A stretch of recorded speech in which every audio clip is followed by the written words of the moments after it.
Hello no peoples, brand new ভিডিওতে আপনাদেরকে স্বাগতম। আজকের ভিডিওটি পাবজি নিয়ে। আজকের ভিডিওটিতে আপনাদেরকে পাবজির এমন 15টি ট্রিক্স দেখাবো যা অনেকেই হয়তো জানেন না, কিন্তু এগুলি ব্যবহার করে সহজেই আপনি এনিমি নক করতে পারবেন এবং কিল করতে পারবেন। এবং মজার বিষয় এই হলো, এনিমি হয়তো বুঝতেও পারবে না যে আপনি কোত্থেকে এলেন এবং কিভাবে তাকে নক এবং কিল করে দিয়ে চলে গেলেন। তো ভিডিওটি স্কিপ না করে সম্পূর্ণ দেখার অনুরোধ রইল। ভিডিওগুলো আমরা রুম ম্যাচে ক্যাপচার করেছি, এগুলো আপনি ক্লাসিক মোডে অনায়াসেই ইউজ করতে পারবেন এবং আশা করি আপনাদের জন্য ভিডিওটি খুবই হেল্পফুল হবে। ট্রিক্সগুলো ভালো লেগে থাকলে লাইক দিন, কোনো সমস্যা হলে বা আপনার উপকারে আসলে কমেন্ট করুন এবং শেয়ার করে আপনাদের বন্ধুদেরকেও জানান এবং সাবস্ক্রাইব করে আমাদের সঙ্গেই থাকুন। পাবজি 0.18.0 নিউ আপডেটে নতুন কি কি এসেছে এটি দেখতে ডেসক্রিপশনে দেওয়া লিংকে গিয়ে আমাদের ভিডিওটি দেখতে পারেন। তো কথা বেশি না বাড়িয়ে চলুন ভিডিওটি শুরু করা যাক।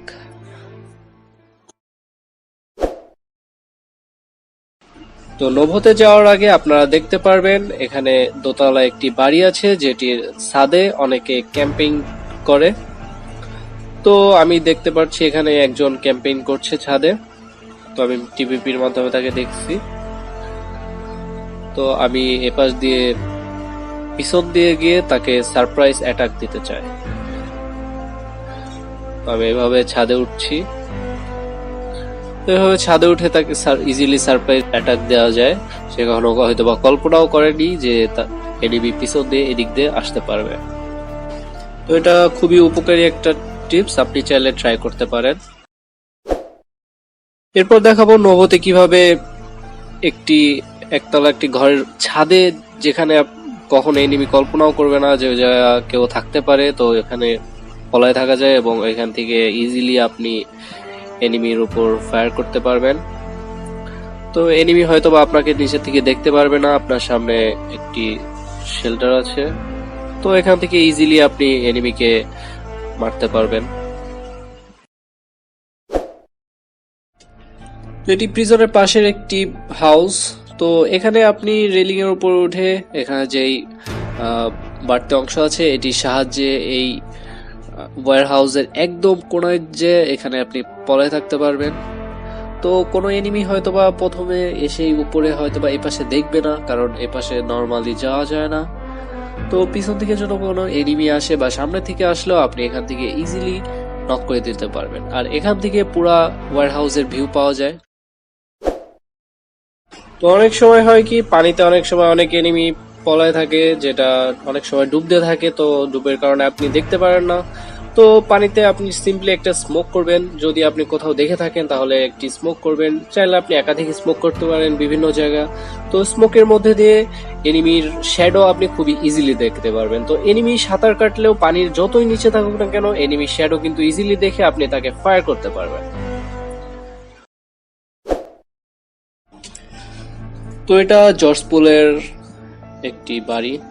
তো মনে করেন এনিমি উপরে সিঁড়িতে টিপিপি নিচ্ছে, তো আপনি উঠলে আপনাকে ফায়ার করে দিবে। তো আপনি সিম্পলি ওখান থেকে না গিয়ে পিছন দিয়ে ঘুরে যেতে পারবেন। তো আমি দেখাচ্ছি কিভাবে যাবেন। তো পাশের বিল্ডিং এ উঠে বারান্দায় যাবেন, বারান্দায় গিয়ে রেলিং এর উপর উঠবেন। রেলিং এর উপর জাম্প দিয়ে ওঠার পর এই পাশে একটি সাইড কর্নার আছে, এটিতে আপনি ওই বিল্ডিং এর বারান্দা দিয়ে এনিমিকে সারপ্রাইজ দিতে পারবেন। তো এনিমি বুঝতেই পারবেন আপনি কোথা দিয়ে এসেছেন। আপনার ফুট স্টেপ দেখে হয়তো বা ভাববে যে আপনি নিচে আছেন, কিন্তু আপনি পিছন দিয়ে এসেছেন। তো আমরা অনেক সময় দেখি এইরকম ওয়্যার হাউস, যেটা নোভো, জর্জপুল এবং আরো অনেক জায়গায় দেখা যায়। তো এইসব ওয়্যার হাউসে আপনার উপর রাশ করতে পারে, হয়তো আপনি টিমে একা থাকতে পারেন। তো তখন আপনি কিন্তু ইজিলি এখানে পলায় থেকে ইজিলি এনিমির উপর ফায়ারিং করতে পারেন। তো আমি দেখাচ্ছি কিভাবে করতে পারেন। তো দেখেন এনিমি আসলো, এনিমি কিন্তু কখনোই উপরে খেয়াল করবে না, তো আপনি নিজেও কখনো খেয়াল করেন না। তো এখান থেকে আপনি ইজিলি এনিমির উপর শুট নিতে পারবেন এবং নক করে দিতে পারবেন এবং চাইলে কিলও করে দিতে পারবেন। ইরাঙ্গেলে আপনি এরকম অনেক বাড়ি দেখতে পারবেন। তো আপনার হয়তোবা জানেন না এসব বাড়ির নিচে কোনায় খুবই সহজে লুকিয়ে থাকা যায়, যেখান থেকে শুধুমাত্র একদিক থেকে দেখা যেতে পারে। এখানে কিন্তু বাইরে থেকে ডান পাশ থেকে বা বাম পাশ থেকে কোনো এনিমি আপনাকে দেখতে পারবে না। তো কোনো এনিমি প্রথমে এসে কিন্তু নিচে খেয়াল করে না, তো আপনি এখানে সহজেই লুকিয়ে থাকতে পারবেন। আর এরকম বাড়ি আপনি অনেকগুলা পাবেন ইরাঙ্গেল ম্যাপে। এই ট্রিক্সটি আমার মতে পাবজির অন্যতম একটা সেরা ট্রিক্স। আপনি কি কখনো পাবজিতে গাছে উঠেছেন? তো চলুন আজকে পাবজি গাছে ওঠা যাক। তো এটি প্রিজনের মধ্যে এখানে ওয়াচ টাওয়ার তো আপনি দেখেছেনই এবং ওয়াচ টাওয়ারে অনেকবার উঠেছেন, কিন্তু যেখানে উঠেননি সেখানে আমি আপনাদেরকে নিয়ে যাচ্ছি, চলুন। তো ওয়াচ টাওয়ারে এখানে অনেকেই এখান থেকে স্নাইপিং করে, তো উপরেও হয়তো বা আপনারা অনেকে উঠে থাকবেন, কিন্তু এখানে যে গাছ আছে এই গাছেও কিন্তু যাওয়া যায়। তো স্প্রিন্ট করে আপনি জাম্প দিয়ে দিলেই আপনি এই গাছের মধ্যে চলে আসতে পারবেন। তো এখানে দেখুন আমার বডির প্রায় 50% কিন্তু গাছের মধ্যে ঢুকে গেছে।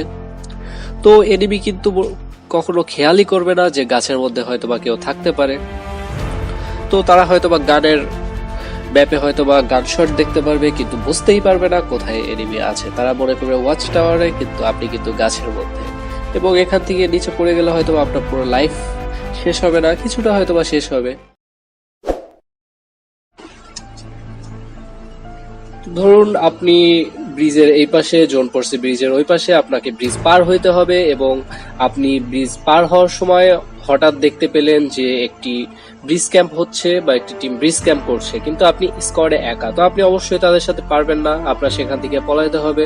তো আপনি সিম্পলি এখানে এসে দেখতে পাচ্ছি আমি সামনে ব্রিজ ক্যাম্প হচ্ছে, আমি এখানে এসে এখান দিয়ে আস্তে করে জাম্প দিয়ে দিলাম। তো মনে রাখবেন পানিতে জাম্প দিবেন না, পানির থেকে আসার পর আগে আসার পরে জাম্প দিবেন। তো জাম্প দিয়ে আপনি সিম্পলি এখান থেকে পলায় যেতে পারবেন অথবা পিছন থেকে যায় তাদের উপর অ্যাটাক করতে পারবেন। আর মনে রাখবেন এটা কিন্তু বড় ভেহিকেলে অর্থাৎ উজে হবে না, উজ যে ভেহিকেলটা আছে ওটিতে হবে না, এটা শুধুমাত্র ডাসিয়াতে হবে এবং মোটরসাইকেল দিয়ে হবে। তো আপনি হয়তোবা জানেন না যে নোভরের শেষে এই জায়গায় কিছু কন্টেনার আছে, এই কন্টেনারের উপর কিন্তু উঠাও যায়। অনেকেই জানে না যে এই জায়গা উঠা যায়। তো এখানে উঠবেন কিভাবে? সিম্পলি এই কন্টেনারের ভিতরে আসবেন, এখানে একটু উঁচু জায়গা আছে, লাফ দিয়ে এখানে উঠে তারপর এখানে আবার জাম্প দিবেন। তো আপনি সিম্পলি এখানে উঠে যেতে পারবেন, এর ভিতরে থাকতেও পারবেন। এখানে আপনি ক্যাম্পেইন করতে পারবেন অথবা এনিমির উপর রাশ করতে পারবেন। তো এনিমি হয়তোবা খেয়াল করবে না যে উপর থেকে কেউ থাকতে পারে বা উপর থেকে কেউ এখান থেকে মারতে পারে। তো এই জায়গায় কিন্তু অনেক সময় অনেক জোস জোস লুট পাওয়া যায় ফ্লেয়ার গান সহ। তো এরপর আমি দেখাবো কিভাবে একটি বাড়ি স্টেয়ার অর্থাৎ সিঁড়ি ব্লক করে সেখানে ক্যাম্পেইন করতে হয়।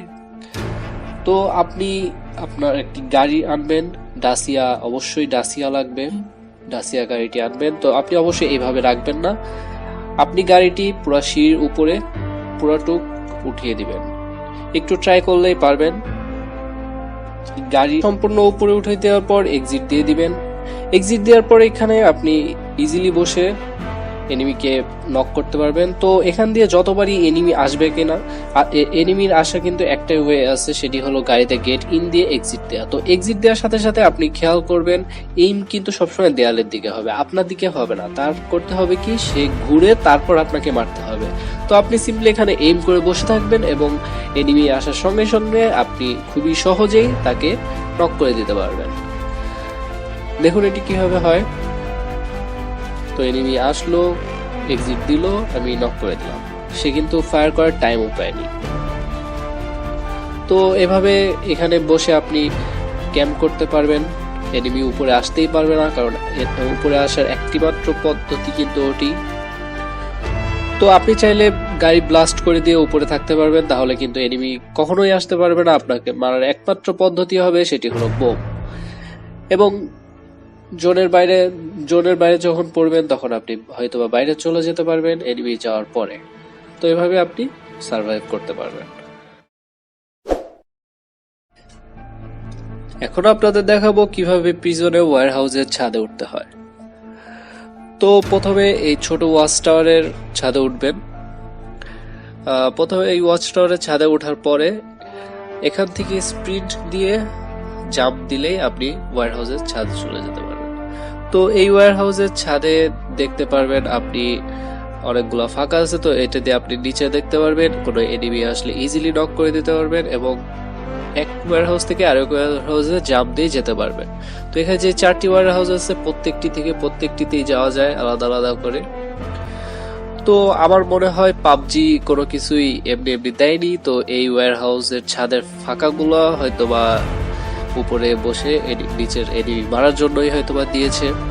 তো আপনাদের কি ধারণা আপনারা কমেন্ট করে জানাবেন।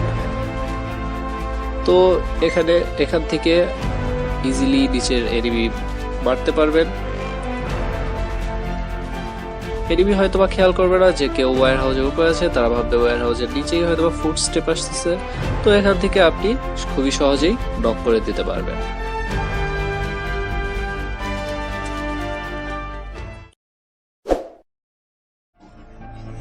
তো আপনি মনে করেন সামনে একটি স্কোয়াড হাউসে বুঝতে পারলেন যে এখানে এনিমি আছে, তো আপনি কি করবেন, ডিরেক্টলি এখান থেকে এন্ট্রি না করে আপনি একটু ঘুরেও যেতে পারবেন। তো আপনি জাস্ট এইভাবে পিছনে এসে এই রেলিং এর সহায়তায় একদম পিছনে গিয়ে এনিমিকে মারতে পারবেন।